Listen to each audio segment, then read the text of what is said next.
Hello, this is Lydia Scott again, and I'm going to talk to you about some ways to raise your frequency.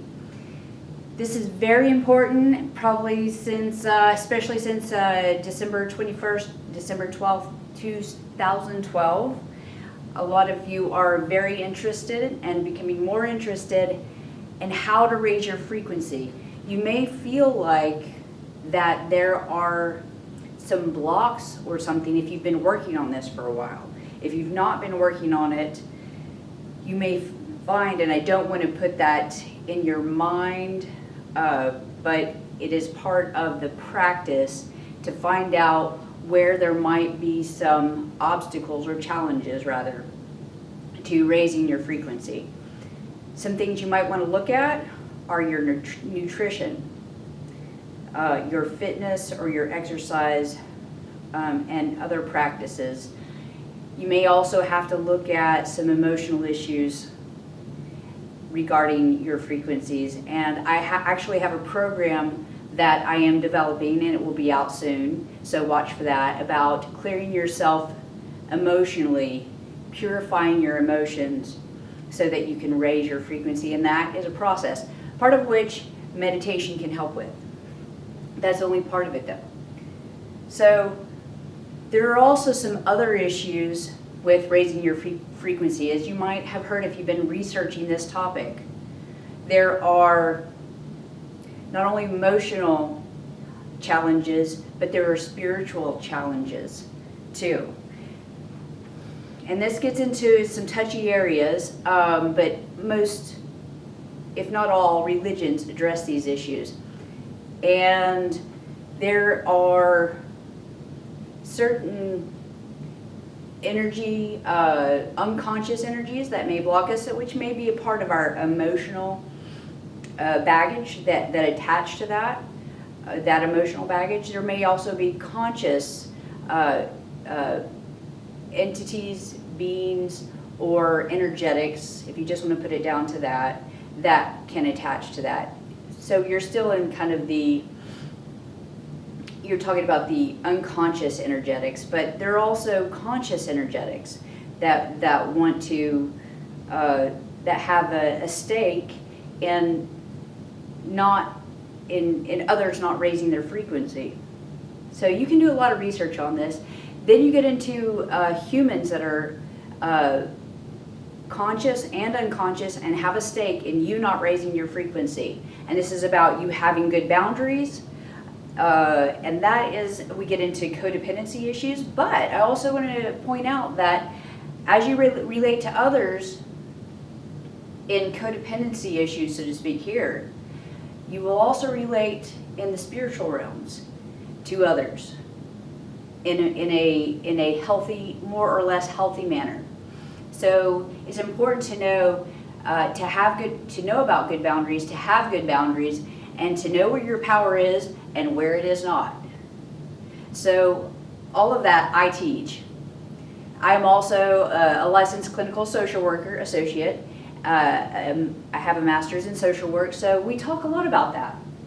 And I just happen to believe that we also are dealing with those things in spiritual realms also. So I don't like to scare anybody with this, but sticking your head in the sand about it is not going to do you any good. So just be informed about it, and then find out where your power is. And the Serenity Prayer is great for that. The Serenity Prayer is about, it goes like this. God, grant me the serenity to accept the things I cannot change, the courage to change the things I can, and the wisdom to know the difference. So right there, it's talking about where your power is, where your power isn't, and how do you know the difference. So, moving right along in how to raise our frequencies. There's some real simple things you can do. Going back to nutrition, right there, if you will do some research on vegan diets, vegetarian diets, The difference is that vegans do not eat products that have any animal origin, like milk and butter, things like that. Besides just not eating meat, there's nothing of animal origin in their diets. Beyond that, there is fruitarians, where they focus on fruit. There's people who eat raw foods, which is not necessarily just fruits, but it encompasses vegetables and fruits also. So, but it's raw.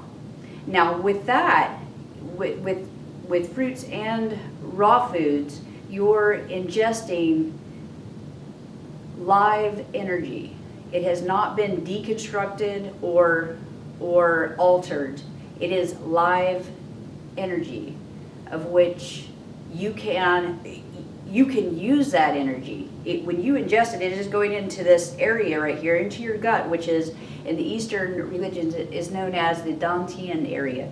This is where your battery is, actually. And if you're filling it with live energy, it's not only detoxifying you, but it's putting direct live energy right in here. It's not to say that food doesn't have energy. It has calories, and it has supplements and things like that. But it is being deconstructed and altered. And if you go and ask your doctor about this, he probably won't really know what we're talking about. We're talking about fourth dimensional information here.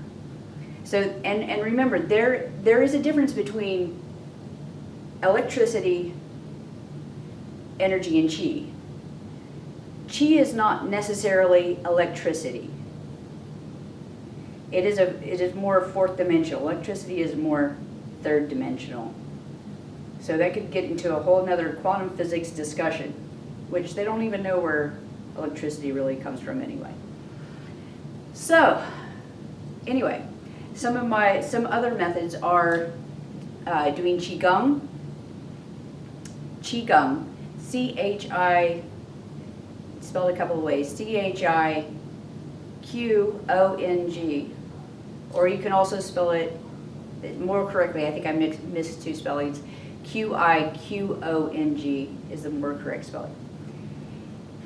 Also, yoga is a way to physically raise your energy. Of course, meditation is a way to raise your frequency. I would couple that with some walking meditation, because you'll ground it in through your energetic body probably more quickly. Another way that people are claiming now is a way to raise your frequency, like almost immediately with dramatic results. I wouldn't suggest doing this. I would say do it, add it into your program of meditation and yoga, etc. I wouldn't say exclude that, what you're already doing. I'd say add this in. And Sean Stevenson, if you looked him up, he's an awesome being, energy. He is so inspirational, and he says to do this 3 times a day. So get some of your favorite music, and this is some of my favorite, which is Nomad, and he's an Australian musician, won a lot of awards for